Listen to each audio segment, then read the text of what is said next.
libérés, délivrés de nos enfants depuis près de 3 semaines. Au moins 4 jours sur 5, si ce n'est 4 et demi. Oui, Bordeaux est revenu à la semaine de 4 jours, je sais, c'est pas le cas partout. Nous, on a tout le mercredi à occuper ici, pas que l'après-midi. Mais bon, la thématique des enfants me travaille beaucoup l'esprit en ce moment. Plus que quand je devais passer toutes mes journées avec Petit Dom. Sans doute parce que j'ai plus de temps pour penser d'ailleurs. Bonjour, vous écoutez l'épisode 4 de la saison 3 du podcast Revue et Corrigée. Cet épisode est tiré d'un billet du blog publié le 23 septembre 2021 et s'intitule « Parentalité ». J'ai lu un article juste avant l'été assez paniquant sur l'effondrement des capacités cognitives des enfants. Je vous mettrai le lien dans les notes d'épisode. Si vous n'avez pas le temps de le lire, en gros, un CHU a mesuré une baisse des capacités de 40% après le premier confinement, celui sans école. En plus, il complète le tableau avec des informations angoissantes autour de l'augmentation de l'indice IMC de ces mêmes enfants qui ont été privés de sport et qui ont pris des repas faits maison 3 fois par jour. On n'est pas les seuls à avoir grossi donc, mais pour eux, c'est encore plus nocif. Je pense qu'on n'a pas fini d'observer les conséquences de ces mois tellement bizarres sur nos enfants. J'ai déjà eu l'occasion de vous partager mes réflexions, comme par exemple sur les bébés nés entourés de masques, dont je vous parlais à la saison 2 et l'épisode 41, ou encore la plongée dans l'actualité de Petit Dom, dont je vous parlais à la saison 2, épisode 94. Cette plongée dans l'actualité de Petit Dom qui ne sait plus vivre sans être au courant de ce qui se passe, ici et dans le monde. Alors il ne comprend pas tout. Et je n'arrive pas forcément à tout lui expliquer d'ailleurs.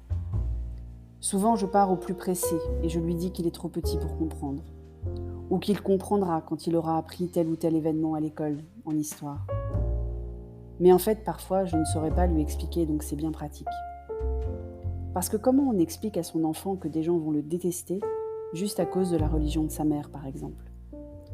Comment on explique à un petit garçon de 10 ans que des hommes ont décidé que des petites filles de son âge n'iraient plus à l'école et seraient mariées avant qu'ils ne soient entrés au lycée, juste parce qu'ils ont mal interprété un livre écrit il y a plus d'un millénaire.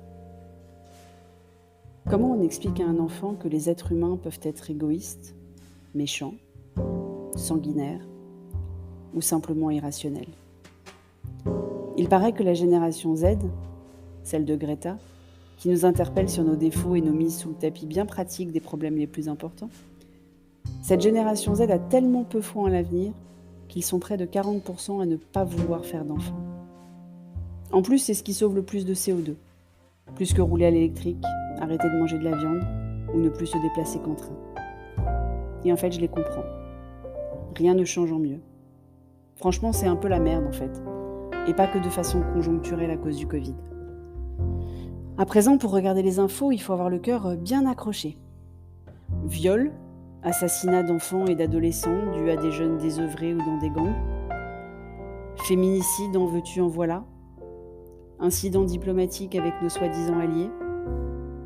Petite phrase de candidats avérés ou supputés qui ne donnent aucune confiance ni dans leurs solutions quand ils en ont, ni dans la sincérité de leur engagement. Rien que l'arrivée au 2e tour des primaires écolos de la femme qui préfère les femmes qui jettent des sorts aux ingénieurs qui construisent les EPR démontre la progression de la polarisation. Il n'y a plus que les extrêmes qui se bougent. Ça prouve une nouvelle fois que les primaires, importées d'un pays avec une culture politique très différente de la nôtre, ne sont pas adaptées au pluralisme français. C'est pas parce que Halloween est devenu une fête célébrée dans toutes les villes de France qu'on peut tout calquer sur nos Américains. Je les adore, c'est pas le sujet, enfin pas tous, ils sont loin d'être tous identiques, mais ça sera le sujet d'un autre billet. Mais arrêtons d'essayer d'importer des trucs de là-bas. Même si je pense que depuis la semaine dernière, beaucoup de Français ont réalisé qu'on était le cadet de leurs soucis aux US. Alors pourquoi nous, on en ferait tout un fromage ? Alors à part la génération Z, tout sympathique ?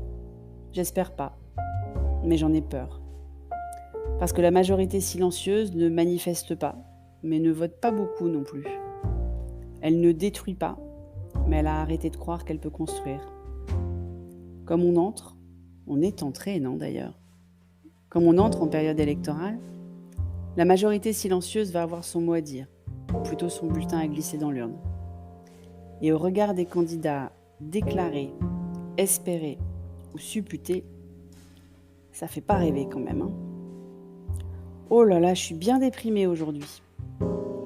Vivement les vacances de la Toussaint, que j'ai petit d'homme à la maison et plus le temps de penser trop. Merci de m'avoir écouté. Si vous écoutez sur Apple, surtout laissez un commentaire avec vos 5 étoiles.